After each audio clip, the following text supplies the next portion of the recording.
Okay guys, so this is just a video just trying to explain that the example that we use in recursive method and what happens if we have a unit delta function instead.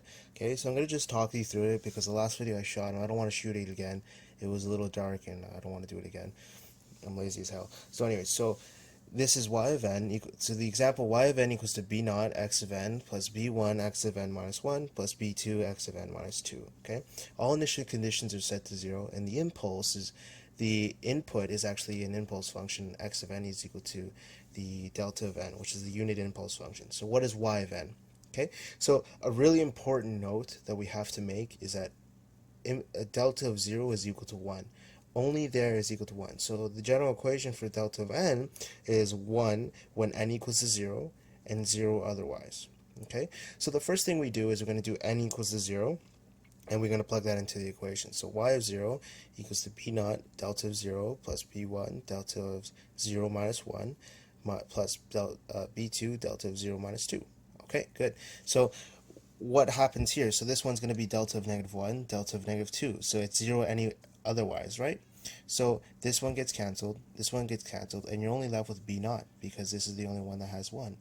Okay? The other one is y of 1.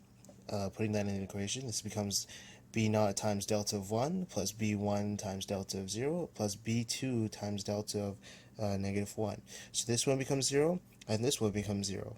Okay, only leaving delta of 0, right? Because delta of 0 is only 1. So this one becomes 1 times b1, so the y of 1 just becomes b1. So n equals to 2, you guessed it, it's b2, right? For n equals to 3, though, this would be what? N equals to 3, so this would be y of 3 is equal to b naught times delta of 3 plus delta of 2 plus delta of 1. All these will cancel out and you get 0. So delta functions will only exist at n equals minus n equals to n equals 0, n equals to 1, and n equals to 2. Okay, because of the corresponding shifts in the corresponding delta functions. Okay, all right.